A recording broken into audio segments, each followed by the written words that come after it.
on your end. Awesome. Awesome. Oh, now it's presenting on my end. So, hi everybody. My name is Mariota Theodoris. I'm an educator, and I'm presenting a talk on how to mentor your students while you have 100 plus students, how to best and most effectively mentor your students. My talk is called I Don't Like My Students, and I'll just get into it. All right, so I don't like my students. That's what's made me a highly effective educator. Me not liking my students is really the key. And I know that doesn't make a lot of sense to anyone, actually a parent, a child, or anybody who's listening, but I'll explain how to best mentor your students and educate them by not liking them. So each year, a component that is factored in highly effective educators' evaluation is their ability to establish and maintain relationships with students. When you look at your DQ8 in Marzano scale, it says here to maintain an effective relationships with students, you need to understand students' interests and their backgrounds. You need to use nonverbal and verbal behaviors that indicate affection to students, and you need to display objectively and be in control. That's really difficult to do, especially because we're virtual in a world that is COVID focused. Also, there's a lot of schools that have very strict rules about being affectionate with your students. And also, there's not a lot of, even though Marzano is telling us that a highly effective teacher has the ability to maintain and establish and maintain relationships with their students.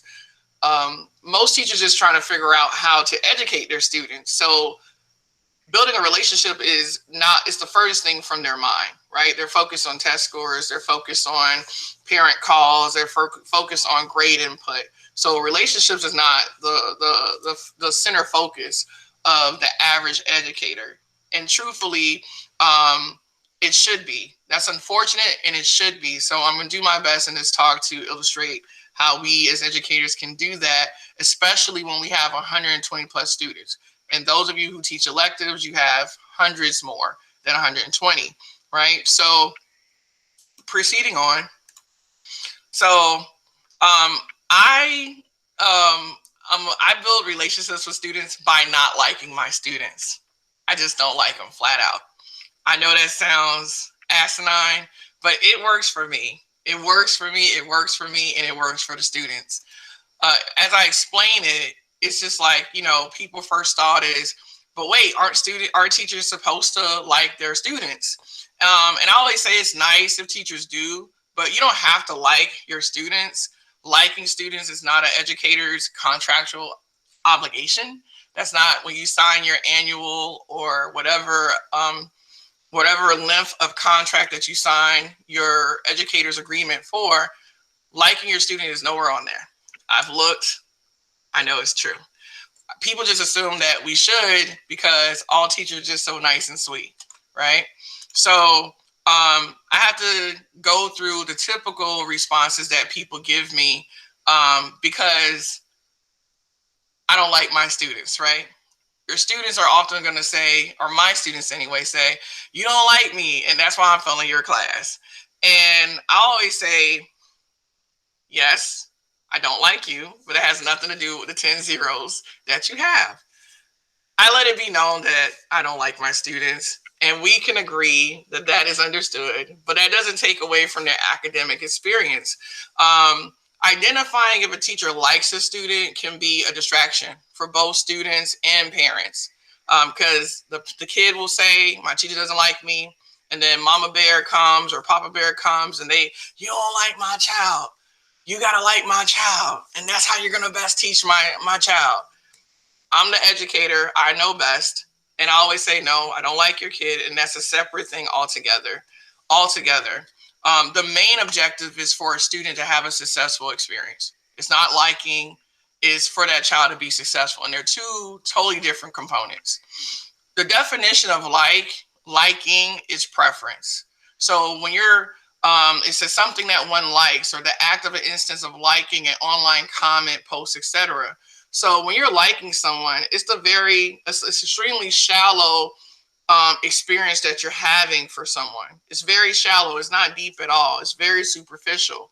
And I try to explain that to my colleagues, to other students, to parents, to anybody that will listen, because I have such a strong stance about not liking my students.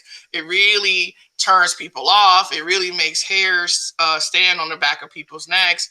And it's just because we don't understand the etymology of the word like, which means to have a preference, which is to prefer. Like is based on a personal preference and conditions that constantly change. Students should be treated well unconditionally, nor should educators have specific preferences that they prefer in their students. So for instance, I'm extroverted. I'm very talkative.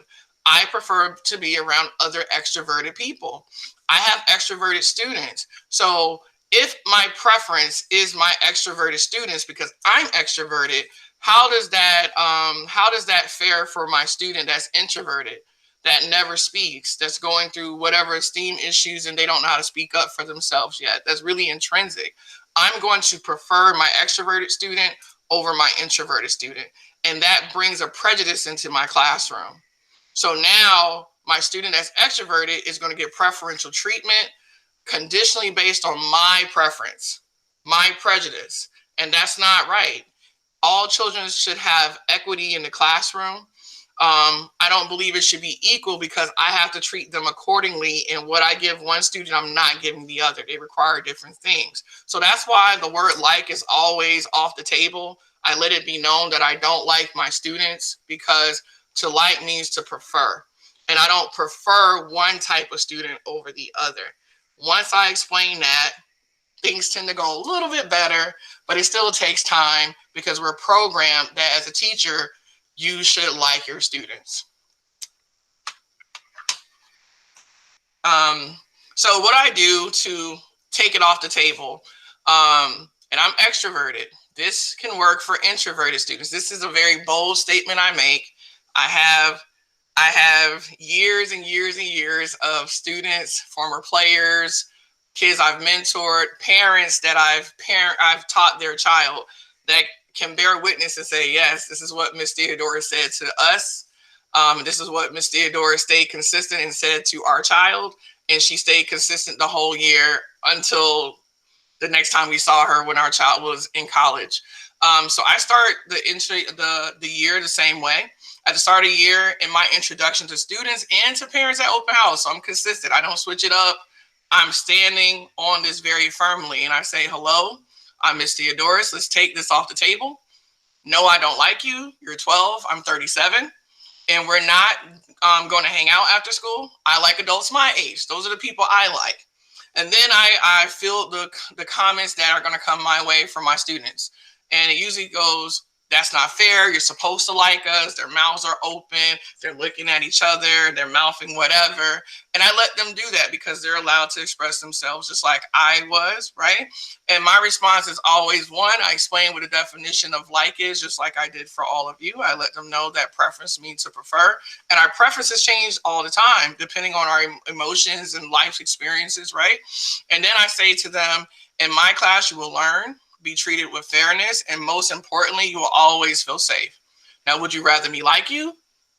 And by then, I've won over 50% of the class. By then, because you can see the kids relax, you can kind of see some nod, you can see their wheels in their head still turning, and they're still trying to decide if they want to be in the my teacher doesn't like me phase, that category. It just doesn't roll off the tongue well for them because we have been programmed that as an educator, you're supposed to like your kids. If you're working with little ones, a good teacher is a teacher that's hugging their kids and sitting in a circle, crisscross applesauce, kumbaya. And Miss Madison, she likes her kids so much and they like her.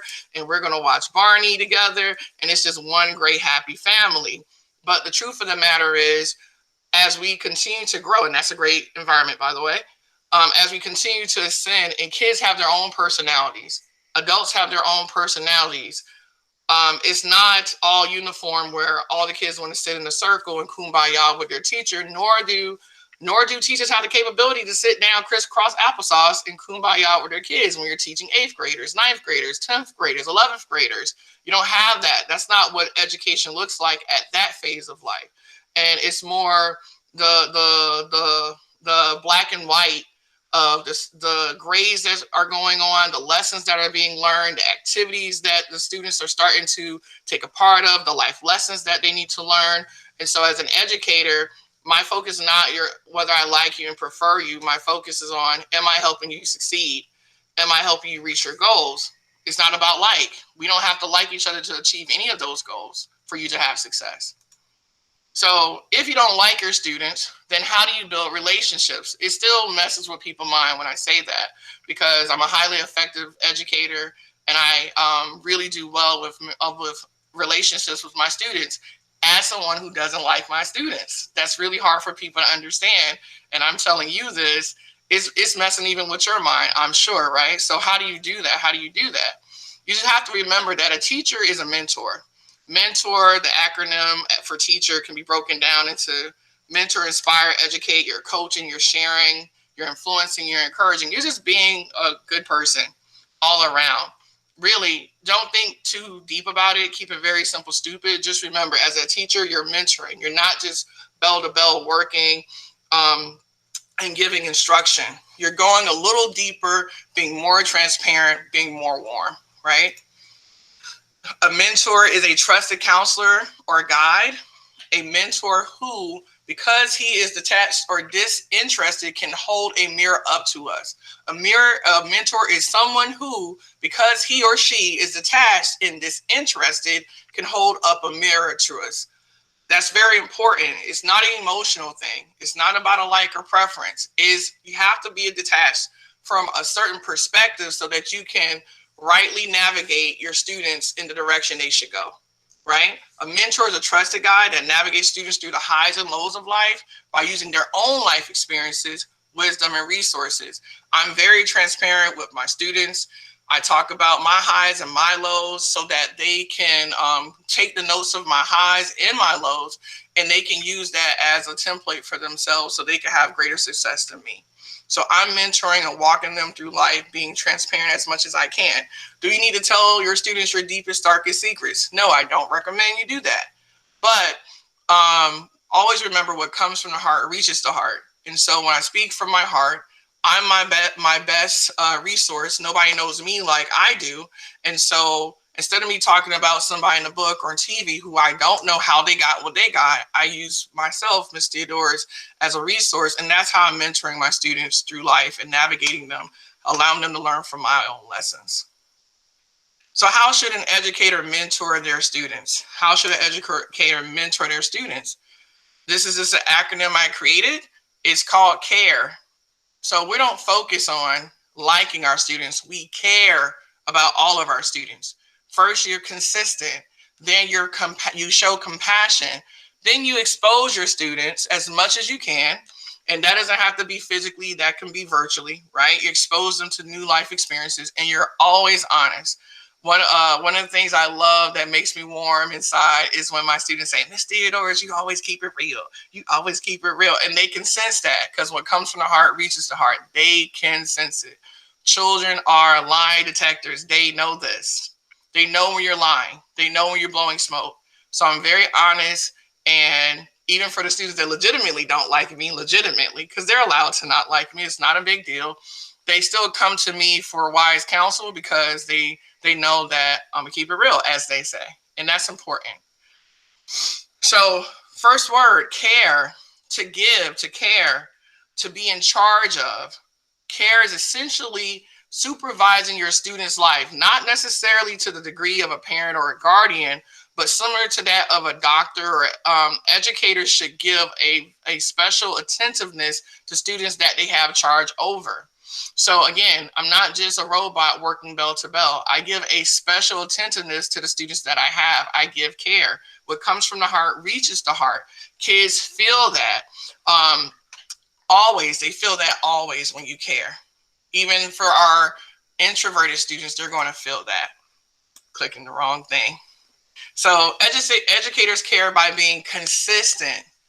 They care by being consistent. Be consistent in positive mood. Then students will know what to expect and conform to your mood. I always say when you have high expectations, kids reach those, and when you have low expectations, they reach those too. And so for me, I'm always in a high mood because I want the kids to come up to my level, right? And they know to expect that from me. When everything else outside the classroom is hectic, students will be anchored by their teacher's positive mood. Be consistent in your positivity. Take an interest in students' personalities, interests, and hobbies. So, for example, Steve, how the SECME competition go Saturday? Oh, no, you'll get them next time. Keep your word. Be a person of integrity. So let your yes be yes and your no be no. So, for example, show up to games. If you tell one of your students that's an athlete that you're going to go to the volleyball game and it's their regional game, that student is looking in the corner of their eye for you the same way they're looking for their parent. Even if they don't say it to you, if you say you're going to go, if you say you're going to go. Now, if you say I'm going to try to make it, depending on how many papers I grade, let that be known too. Even if you go to the game for 5 minutes, make sure that kid sees you really quickly. They know you came, and that's going to mean the world of difference, right? Show it to recitals, show it to competitions. Historically, for me as an educator, what made it very easy for me was I came to the events that were on site. So I stay after school, grade some papers, go to the winter recital for a few minutes, not the whole time always. I have just enough information to talk to Johnny or talk to Susie the next day and say, hey, your solo was really, really good, or so-and-so, I love the composition that you guys did. Tell me more about it. It's just showing up for students and keeping my word. All right.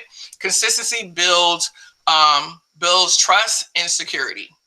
It builds trust and security. This is just in the cracks of your day. This is not a full-fledged commitment to the level of a parent, but it's just in the cracks of your day. Being conscious and mindful of your student and the word that you're keeping and being consistent with them. So I have a testimonial from a former student of mine. She's a senior right now, 12th grader. She just received a full scholarship to Yale University. Former student of mine. I'd had her when she was in 8th grade, and I taught her science, right?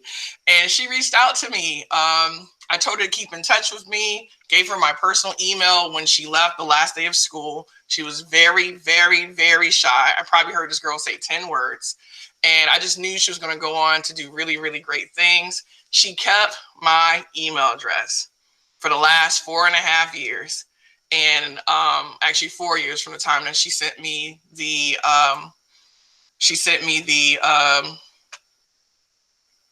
an email to tell me that she got accepted into Yale on a full academic scholarship. So I want you guys to hear her testimonial about the consistency that she felt for my classroom and how much of a difference it meant to her, because I can tell you all that these are my tips, but it means a whole lot more coming from real life students who have been a product of what I've implemented in my classroom, which the first one is care. So let me share this screen. I hope you guys can see that. I think you can. Okay, looks like you can. And I am going to press play.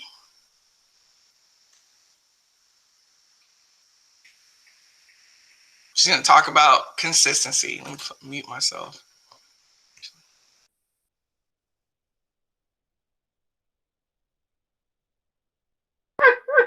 I'm just surprised. Okay. You know how you told me one of your favorite things? Okay, you can tell the people. I won't even take it away from you. What was your favorite thing about coming to my class? That I was just super comfortable, and you always made it such a safe environment so I could feel comfortable like speaking up or just, talking about giving my opinion on certain things. Yeah.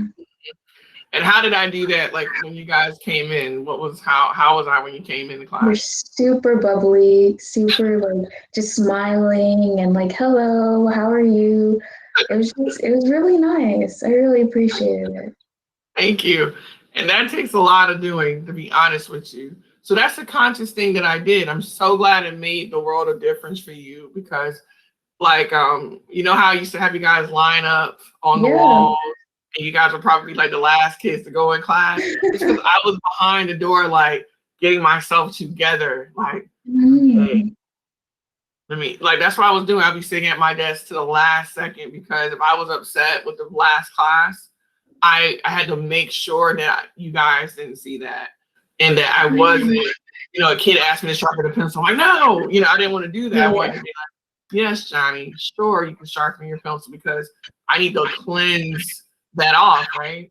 And I will always get in trouble for having guys stand on that wall because they wanted you guys to be out in the hallway. And I get it because, you know, the congestion and the fights that would happen. It makes it hard for, you know, like, it's a traffic jam and my class was right in the main hallway. So I get that, right? Also, they wanted you to do start a bell ringer. Yeah. So instead of putting in the hallway, they're like, you should be coming in before the bell, getting a bell ringer from the board. And so that was always one of my criticisms. Like, you need to be doing a bell ringer with them. And I'm like, they can do a bell ringer after the bell. 5 minutes. You know, I need to get my mind and my soul and my spirit together so that I can project a happy person to them because I got 5 minutes to detox from that last class. Plus, it's always a kid straggling behind asking, Miss Theodoris, but I don't understand. It's like, no, get out.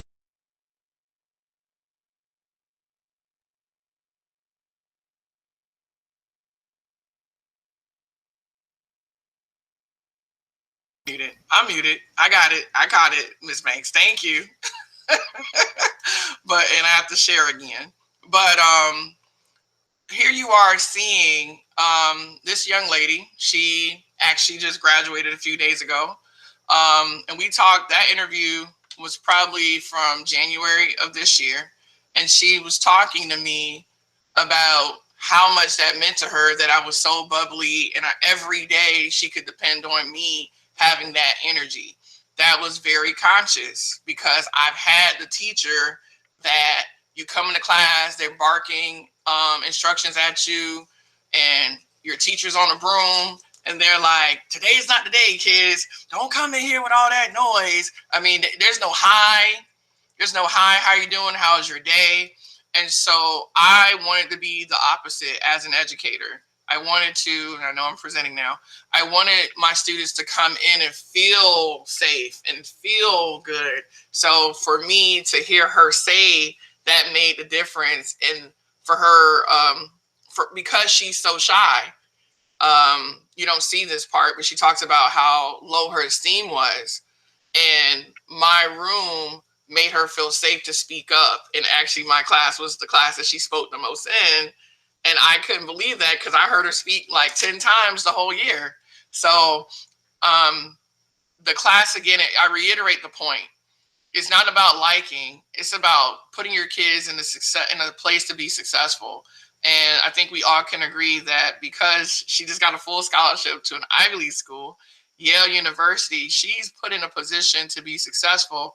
And it meant everything for her to reach out to me to tell me that she got in.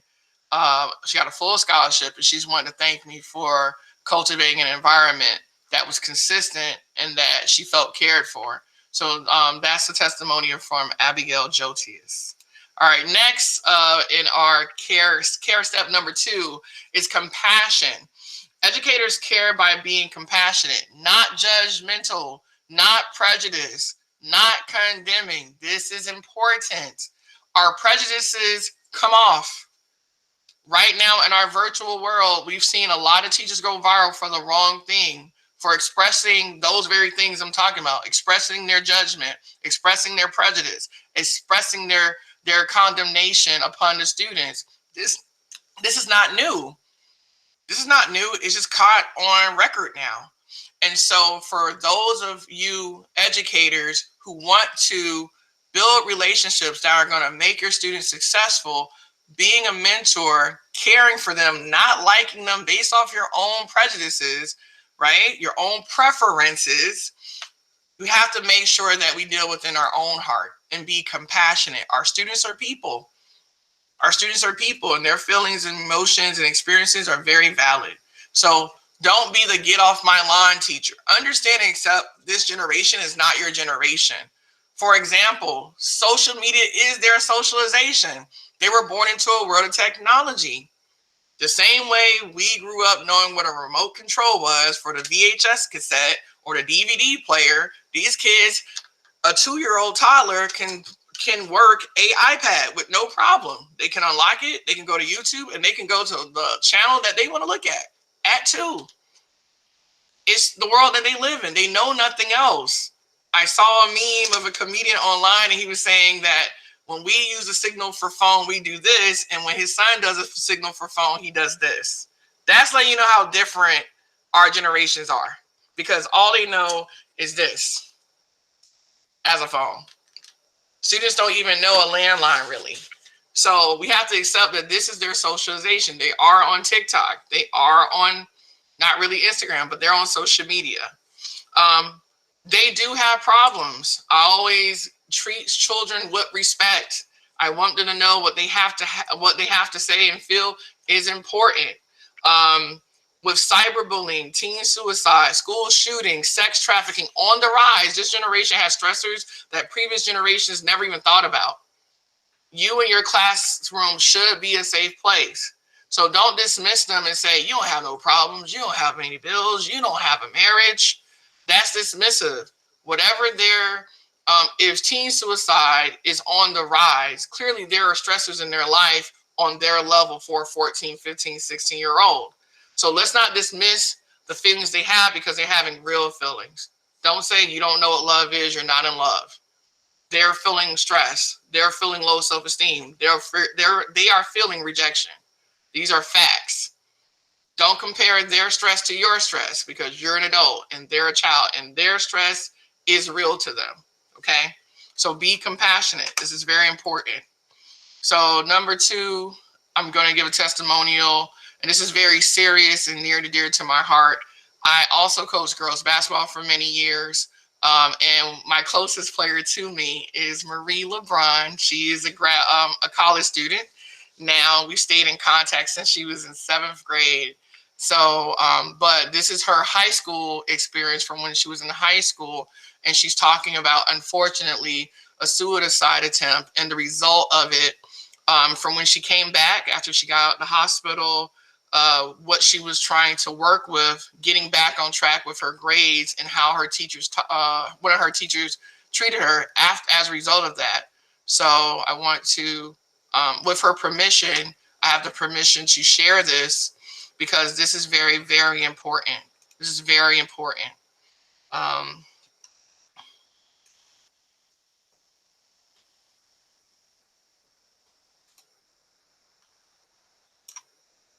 And, I so understand what you're trying to tell me.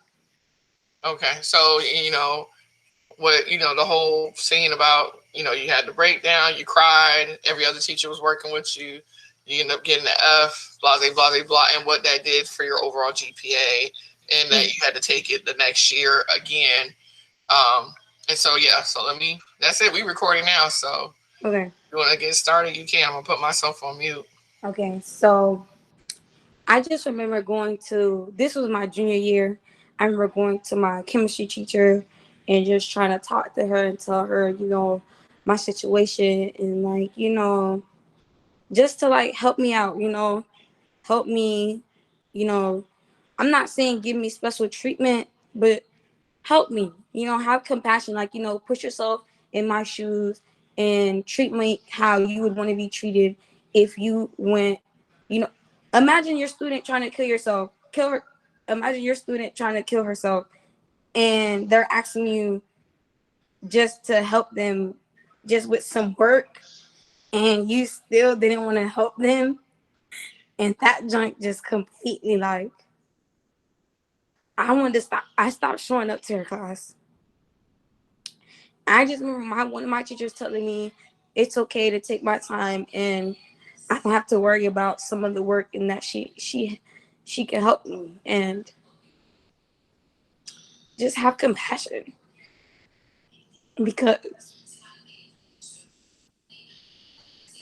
if I wasn't strong enough to come back to school, and I told her that, and I already was at my last straw.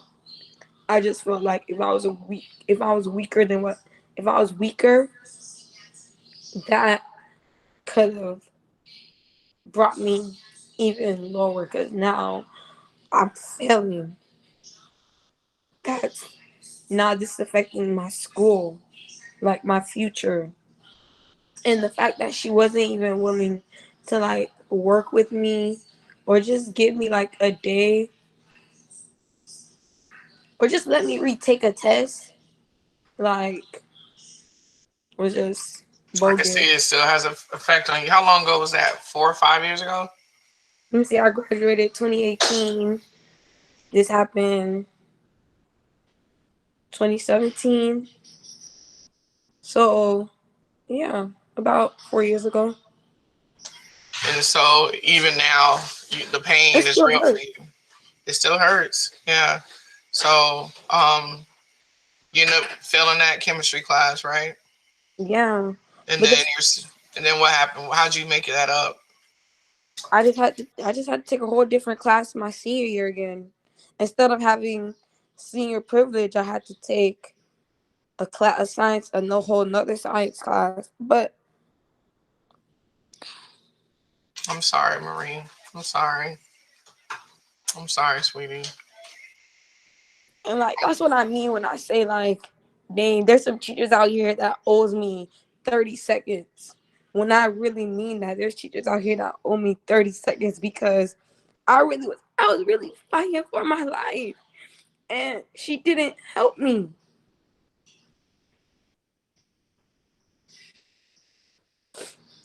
I'm sorry, sweetie. I'm so sorry. I'm glad your other teachers were compassionate. They worked with you, Imagine, right? yeah, imagine having all A's and then you see that one F.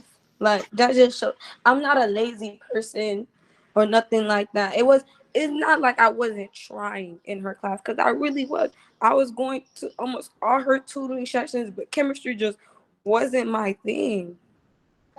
Yeah, I am. Okay, I'm going right now. All right. Sorry, sweet people. Thank you for sharing that. I don't want to.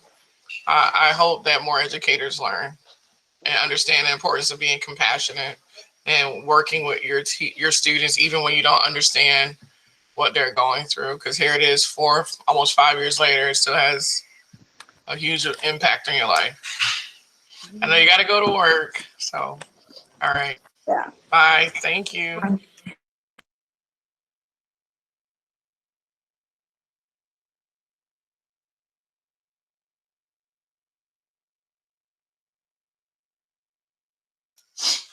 Mm. Um, mm, that's hard for me to watch. It's hard for me to watch that because as an educator who is mentoring students and I'm training educators on how to help students better, this is why this talk is so important because we don't know the price, we don't know the cost of what our lack of compassion or our dismissiveness could do.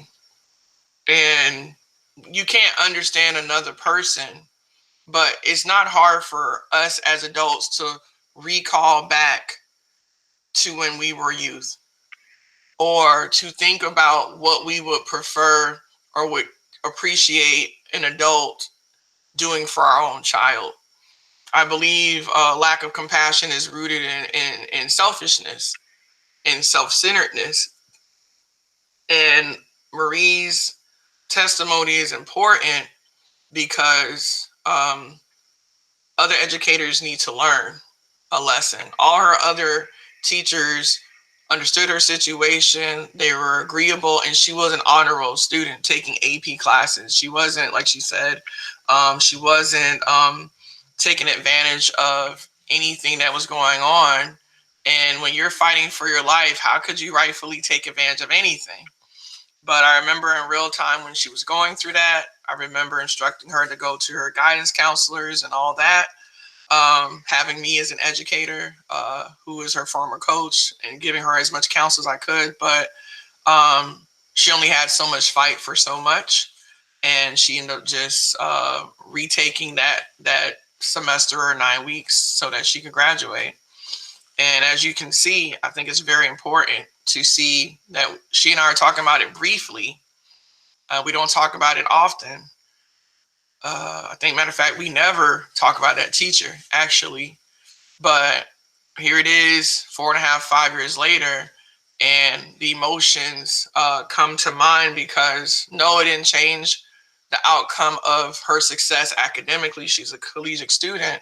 However, it could have cost her, it could have been the straw that broke the camel's back for her life, because she was already fragile in that area and she needed all the support she can get. And that teacher knew what had occurred.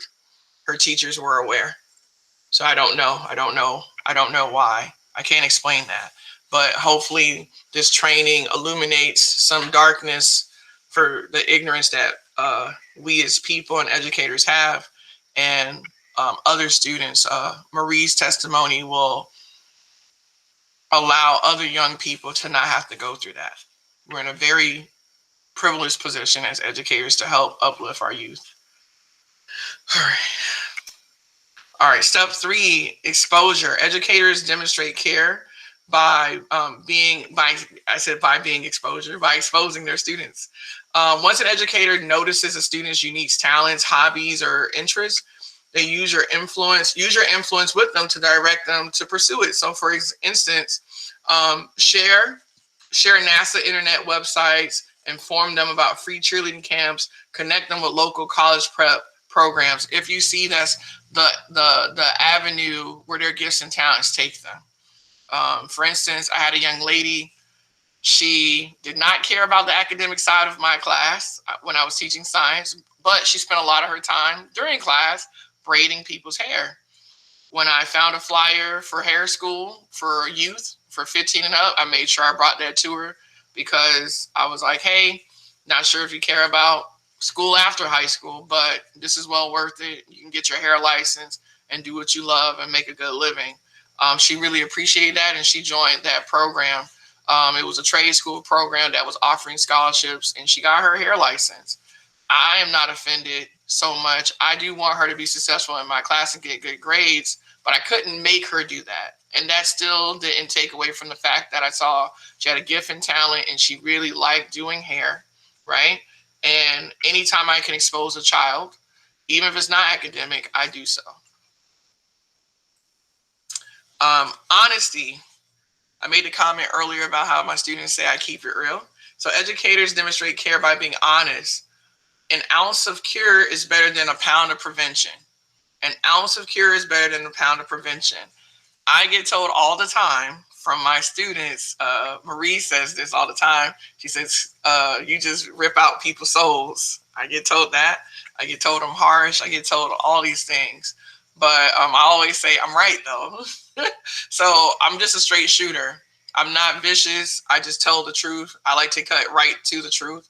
And there's a shortcut to the truth, in my opinion. We could just get there.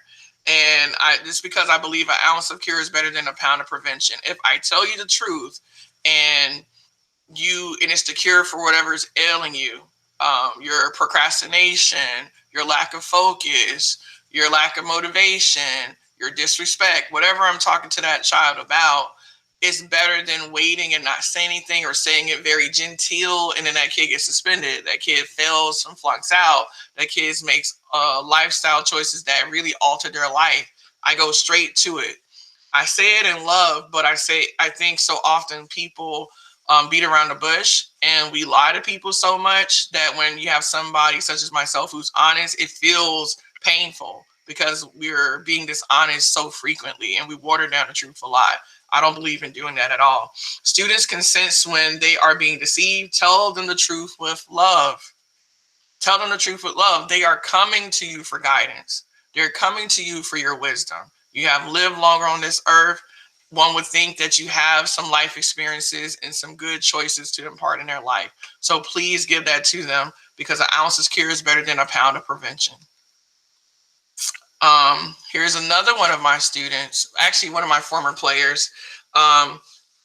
This player is special to me because people who know me know that I'm a devout Christian, and my student, my former player, she identifies as a transgender male. She she found me on Facebook uh, late last year just to thank me for everything. And so the reason why this is important is because people wouldn't put she and I together, but I know that the greatest of these is love and care and treating people justly. And I felt so good that she knew without any doubt that when she reached out to me, I would receive her with as much love and care as possible. Um, we had a great conversation, and just like Marie, she's given me the permission to. I still say she knows that. That's how I know her, but and I mean that very respectfully. But she agreed that our relationship uh, is very important for the world to see, because sometimes as educators we get very uncomfortable with what we don't know, and the world is ever changing. The world is ever evolving. This is not about what I agree with, right? This is about how I'm going to treat this student of mine, because they need to be successful for the window of time that I have them. I'm going to make them successful for when they leave me. And so I was so happy to hear about all the successes in her life. I was so happy to hear how I made my player feel. And it's a very interesting story because I got to hear about how much, even back then, I was telling them, my players, that I didn't like them. So I'm going to let my player tell that story because it was interesting to me.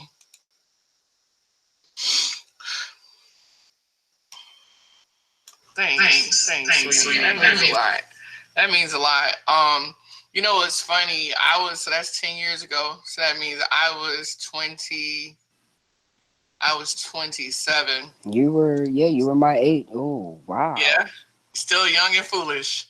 Still young and foolish. Okay, Wow, please you understand were that. my Still young and age. foolish. And I had not realized that I loved you guys. I knew I didn't like y'all. That was clear.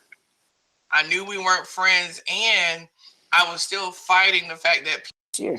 Okay.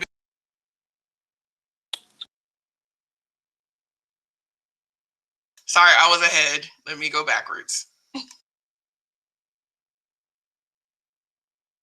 Year before? Yeah, like 2 years ago. And we finally got to talk. So, man, I just want to record this conversation because, like I told you, I'm doing a series where I train educators called I Don't Like My Students.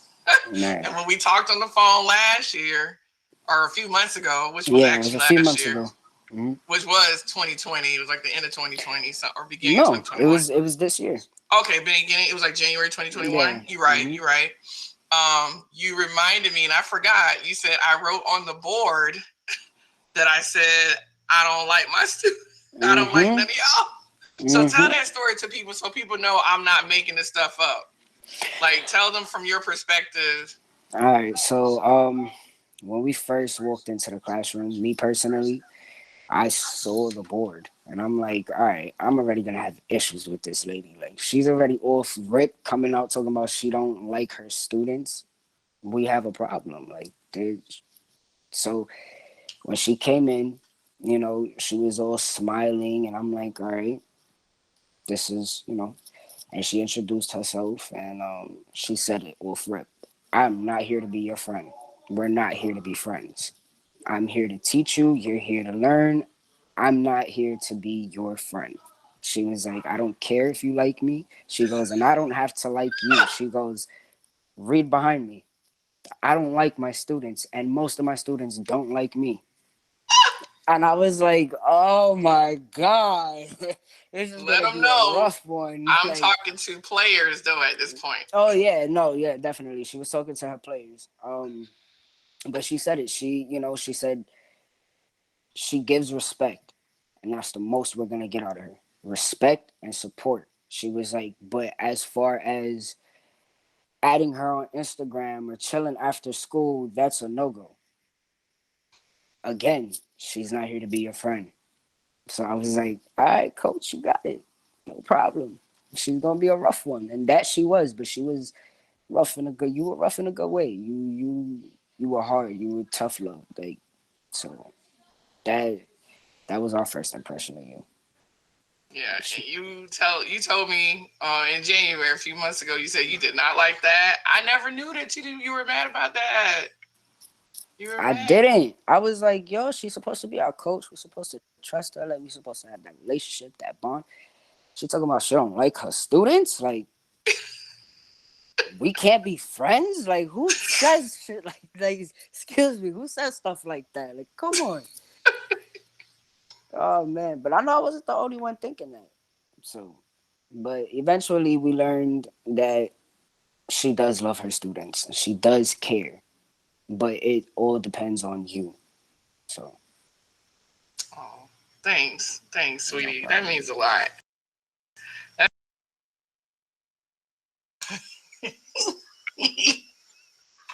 So I've been doing this for a long time.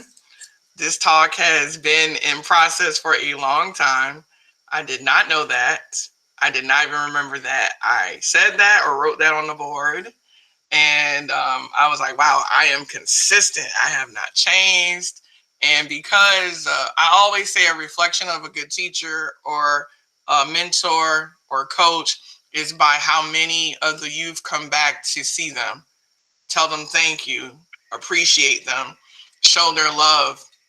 I'm saying this because I do that for those who mentored and guided me in life. I always make sure I go back to find them, to tell them as I mature how much I appreciated what they did, because those life lessons have carried me to success, and they secured me in ways that I was too ignorant at 12, 15, 14 to know. And so it meant everything now for my player to reach out to me and know that I cared, not knowing that this talk existed, not knowing that the acronym for how a teacher is to mentor and guide your students is CARE. That wasn't something I programmed my player to say, and that just makes me feel very affirmed in that way. Okay.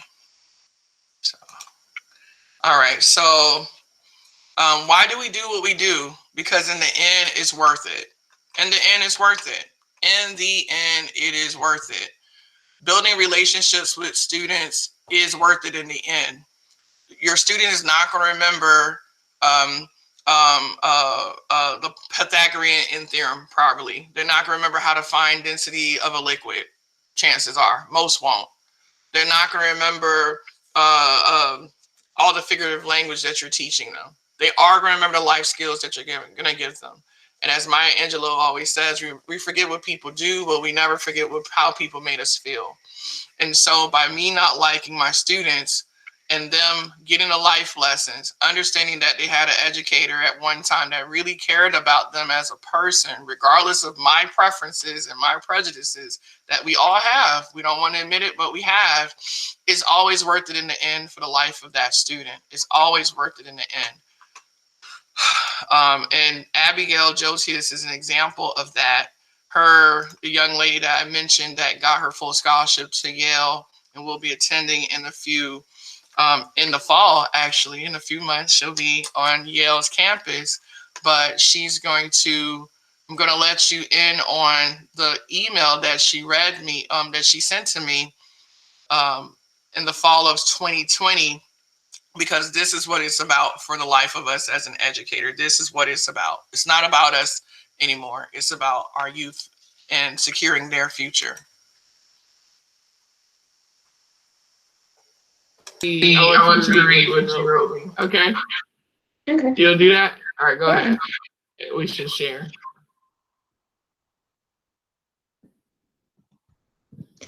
Hi, Miss Theodoris. I don't know if you remember me, but you were my 8th grade science teacher at Watkins Middle School. I'm now a senior, and I just wanted to let you know I recently got into Yale on a full ride. I was going through a lot in 8th grade, and I was really, really insecure. You always believed in me, whether it was for the FCAT or getting into Senkos, and I appreciate it so much. To this day, I still remember the advice you gave me. Thank you for believing in me when I didn't believe in myself. You were 100% right about Senkos. Yes, it was difficult, but it was also an absolutely transformative and lovely experience. I hope all is well with you. Sincerely, Abigail Joltius.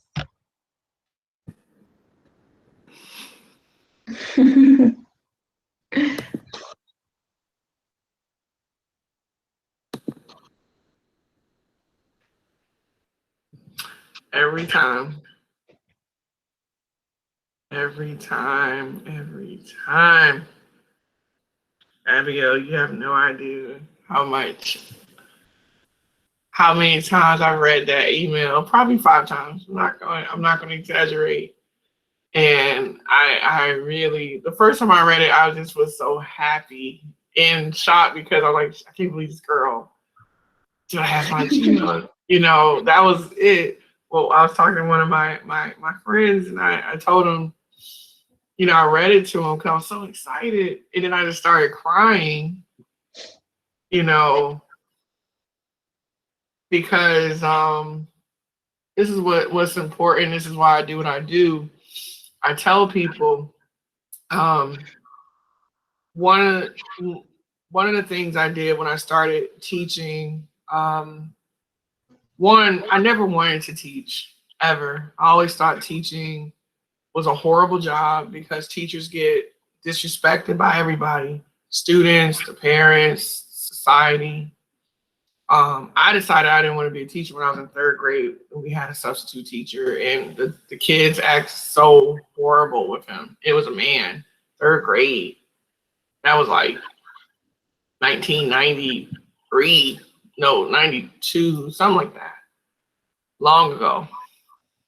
And I said in my head, I will never be a teacher. This is ridiculous.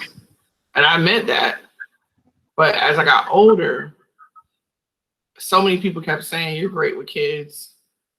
You should work with kids. And I kept saying, I don't even like kids. Why do y'all keep telling me that?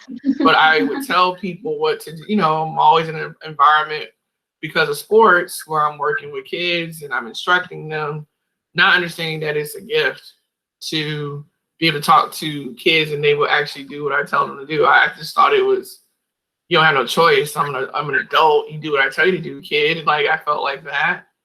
You know, I was young and very, you know, young.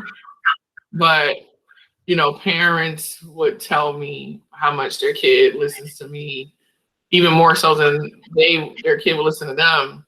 And I never took that as a big deal. I actually would look at that parent like, what's wrong with you then? You don't see a problem with that? But I never wanted to teach. I always thought it was an insult to me. There's sometimes I struggle with it. But I always tell people, for all the faults and the hard days that come with teaching, well, what I mean by, like, you know, the disrespect, the disregard, the lack of pay, things like that, the best part of teaching is the kids. It's always the best part. Always the best part. When I have days that I don't want to go to work, if I'm not feeling so well, I would say, you know what, I'm going to go, even if I only feel 50% up to it, because they're going to get a sub who's going to be at 10% for them. And me at 50% is better than that sub's 10%. There's a kid that needs me. I actually would think about that. If you have 130 kids, I'm thinking about the one kid that might need me that day. I don't even know for what. And this is the truth. It oftentimes a thankless job. We have teacher appreciation week. I remember being at a school and the principal got everybody like a pencil and a bag, a little small bag with 4 Hershey Kisses in it. That's what we got from the principal. And then I think the next day we got like an apple. Like, you know, And, you know, not trying to be ungrateful, but people usually just say thank you and move on. And we appreciate the thank yous. It does matter. You emailing me that, it costs you nothing, but it meant the world to me. I mean it. I'm going to frame that email. I'm going to blow it up and print it really big somewhere and frame it and make sure that it's like on card stock or something, because for all the years that I've taught, and I've had a lot of great experiences with kids. I continue to have great experiences with kids. I am one of my students. I'm the godmother to their kid, their son. One of my players, I'm the godmother to her daughter. I have great experiences with kids, but for you to come back and say thank you, and then to specifically say, I really was, you know, going through a lot back then. These are the things you just never know as an educator. And I pray every day before I go to work and in between classes, because it's rough. You have a class like I did. There are level 1s and 2s, and the kids are off the wall sometimes. And I would do my best to make sure that the next class would never see how the first class really was. I always try to give you guys my best, because I don't like projecting on you what another class did or another person did. Even in my personal life, I always say you'll never see or know what's going on in my life. I'm not the today ain't the day, y'all be quiet. Today ain't the day, kids. I've never been that teacher, because I've had that teacher. As soon as you walk in, she's on her broomstick, like, y'all be quiet. Don't come in here. Don't blah, blah, blah. I don't want to hear it. Y'all get your lesson, get your book. And so I made up in my mind that when kids came to my class, they would feel differently. And so when I surrendered to teaching, I said, I'm going to remember all the bad things that I didn't like about the teachers I had, and I'm going to do my best to do the opposite. And so a student like you, not just that you got into the school on a full scholarship. I mean, you said it. You said,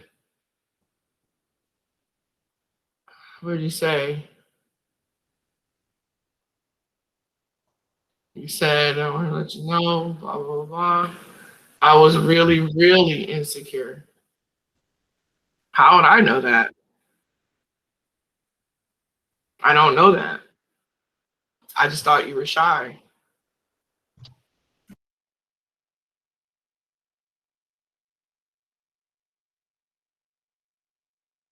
So let's recap. I felt it was important to replay that because I was having an authentic moment with my former student, and she didn't know any of that about me and my thought process as her educator. But let's just recap. How do you not like your students? You're consistent, you're compassionate, you expose them, and you're honest. It's very important. There is a Abigail Jotius, and this is my wrap up. There's Abigail Jotius.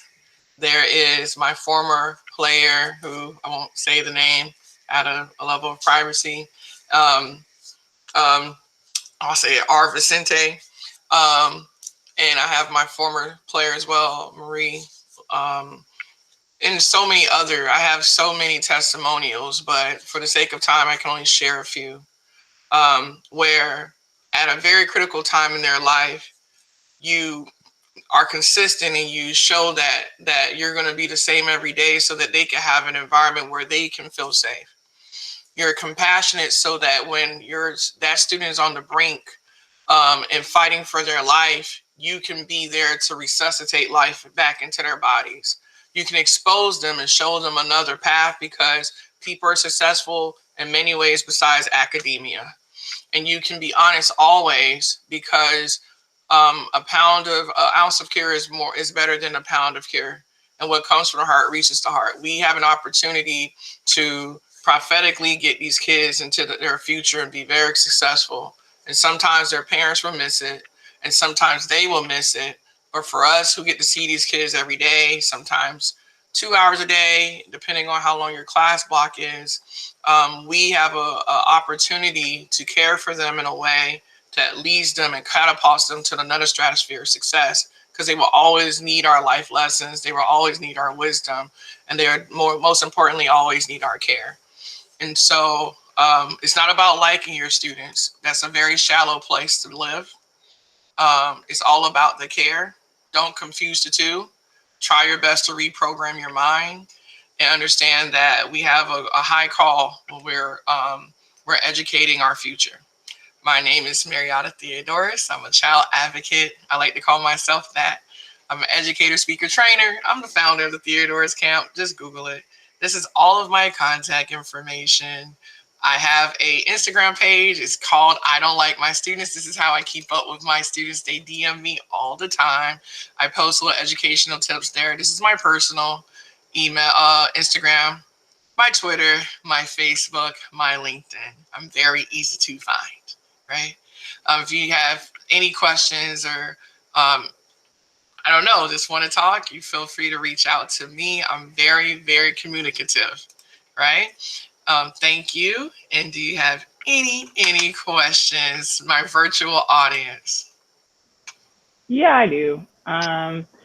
Good. I like the presentation. Hey, couldn't help but like notice the, I guess the analog to, at least for me, it seems like you not liking your students and trying to treat them with care instead sounds a lot like trying to be much like a therapist tries to have some type of detachment and boundary so that they can effectively counsel their patient. So I just wanted to ask you about your thoughts on that analog and if you think it's a good framework for what you do. I can't speak on what I don't know. I haven't been to enough therapists to know that, to be honest with you.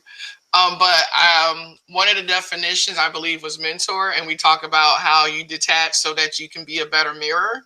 So I guess in concept, that is what I'm doing, because I'm not going off emotions, which people are very married to, right?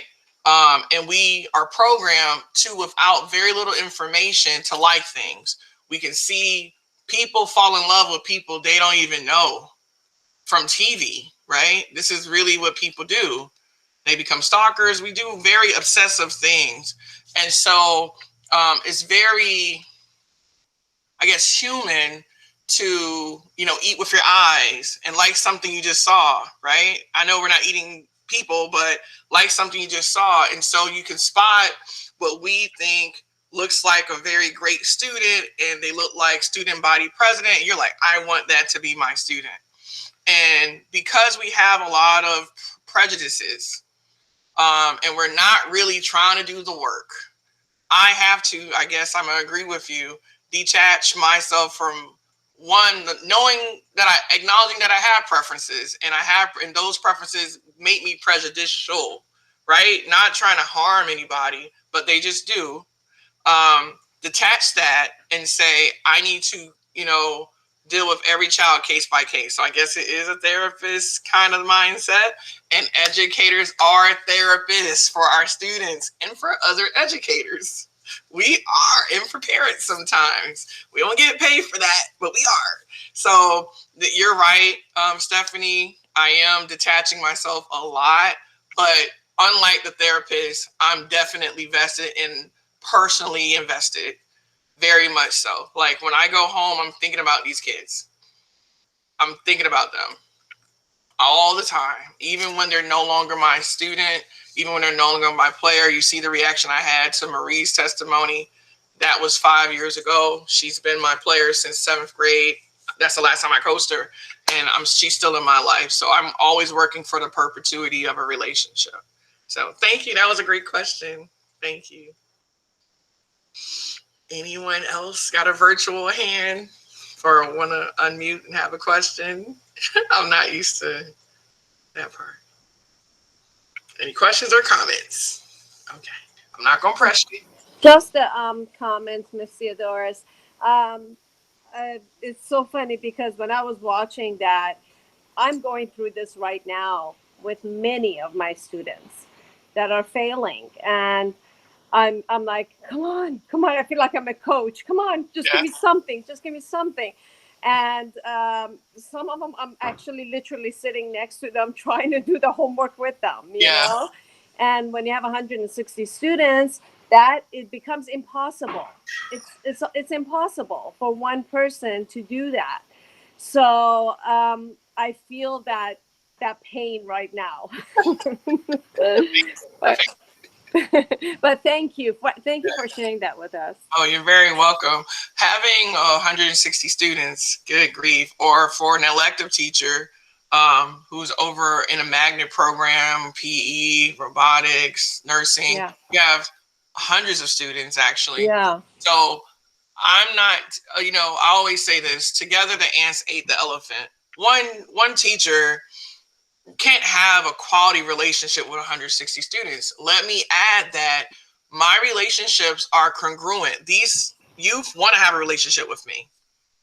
So for all the testimonials on my flash drive, on my Google Drive, of the thousands of kids that I've educated and coached and mentored at this point, I only have dozens. You know what I'm saying? I only have dozens of testimonies. I am, however, giving each kid the opportunity, if they want to be in a relationship based off what they're seeing, it's going to happen holistically. So, some kids are just, they don't want to have that relationship, and that's their business. I'm not trying to be Atlas and lift the world. I'm not doing that. You have a family, you have a life, you have a career, you have other goals. So it's only so many hours in a day and only so much capacity that one can do. But if every educator implemented care, right, and was compassionate, I don't even remember my own acronym right now, right now, but they implemented that, we can all together, the ants ate the elephant. The problem is what Marie's experiencing, where all the teachers were lining up, and then you have that one teacher that really straw that breaks the camel's back. So all of us have to commit to the care of our youth. That's what, and then we'll be better off. You know what I mean? It's no one perfect answer, but I'm sharing what works for me, and I have the statistics and to show like this is what worked for me over a decade of time working with kids, working with youth. And now they're adults and they can explain, they can express their appreciation for my care. And they're telling you they didn't like it. They're telling you they like it. And I didn't know how much they didn't like it. But it's okay. I don't want to forget, because I know she has a life. I have my player Marie. She's a testimonial in our talk, and she's here. Her screen is off. I don't know how. Marie, if you can hear me and avail yourself to our guest, there she is. Hi, sweetie. So let me be honest. She and I talked a few more times after that clip that you saw. We talked a few more times that day, because I was crying. I didn't cry in that clip so much, but I cried later, and I had to get some counsel from a friend because it was hard on me. I was crying today. But so this is not entertainment. This is truly so that the other youth can learn from the negligence of an educator, but also to empower those of us who are picking up the mantle to care for kids so that we can do that. And I wanted her to be here, and she is so awesome. She said, she has healed enough where she can tell her story, and it's being cathartic for her. And I wanted her here if you wanted to ask her any questions about me and her relationship. Because it's a real one. She is the daughter that I didn't have from my body now at this point. And she's the only child that I call a daughter. So even though I don't have biological children yet, she's my kitty. She's my sweetie pie. And so she knows me better than some of my actual adult friends. So if you have any questions about our relationship or anything you could think of, or any words of encouragement you want to share, you can. She's here for the next few minutes because she has a life, and she's going to go do whatever. I don't know after this. Say hi, Marie. Hello, everyone. Any questions? Hello, Linda. Hello, Stephanie. Hello, Mr. Williams. Well, I don't have a question. I just have a comment that I'm glad you're in a much better space and doing well. Yeah. And that the sky's the limit, Yeah. always. Thank you. So I do have a question. Just right after that teacher, just didn't respond to you in an appropriate manner. I know you said that you stopped showing up, but who was like, what was your support system? Like, how did you get through that season and that time, knowing that teacher didn't have the compassion? So kind of like, what was your next step and how did you get through that? And who was a part of your support system that helped you through that, through that season of your life? Honestly, when she didn't want to help me, what I do best, I ignore things and I shove them down deep inside and I keep it pushing. That's exactly what I did because I had bigger fish to fry at that moment. So I didn't have enough time to be worried about her because she was dead flies. Until now, when we talk about it, that's how I realized how bad it affected me. I didn't realize it back then. I was just like, dang, I just thought she was a B word, but that was it. In that moment, I just felt like, oh my gosh, she's being so green. But it was way deeper than that. But in that moment, I felt like, I wanted to. In that moment, I felt like I didn't have anybody. I felt alone, so I didn't have enough time to deal with school. I just had to pass. Okay. I didn't care if I had an A or not. I just had to pass. Honestly. Yeah. I just need a C to get by, but I don't like C's. I rather get a B. So I had to, sugarcoat my teachers, talk to them. But they all was compassionate. They all wanted to help. They was just like, oh, Marie, take your time. What can we do? They all were willing to accommodate me and more, asking me, what can they do to help me, to do better in school. But overall, I had a great support system. Besides me being blindsided from everything, I had a great support system. I had a great support system. Everybody was willing to help. Like, I wasn't by myself as I thought I was. So, yeah, I wasn't by myself, even though I thought I was, but I wasn't. Let me say this to add, because I was a part of this season of her life. She used to, I don't know what your memory is doing right now because it was a very traumatic time, but me and her spent a lot of time together after that. And she used to say to me, "You're my counselor, coach. I don't want to talk to a therapist. You're my counselor." I'm like, you need to go talk to someone. I'm not a therapist. But because I saw, she's had some previous horrible experiences with therapists, and me knowing that, I just allowed me to be her venting post a lot. I just sat there and listened. I couldn't say I understood because I did not, but I tried to coach her through. And I let her know I was always there, which anytime you called, I tried to be there and definitely show up. I would stop what I was doing and I would show up a lot for you. That was an important season for her where I needed to be in her physical space. So she was kind of my little duckling. Wherever I went, we were at restaurants, at church, at wherever I was going. I'm like, you want to go? She's like, yep. And she was with me a lot. So she has support. It just, when you have traumas like that, your memory, I think, gets affected. And I believe your mom was supportive too. Your mom was at My that. mom was pregnant at the time with me at the hospital, sleeping on those hospital beds. Like, I just remember feeling so guilty, like, dang, like. Yeah. But you had support, and your team rallied around you. Yeah, my team definitely. I was playing flag football at the time, so my team definitely came through. Like, I had amazing support. In my mind, I was by myself, but physically, I have a whole a whole group of people behind me. Yeah, you did. Anybody else? Any comments? And after that, we'll wrap on up. Okay.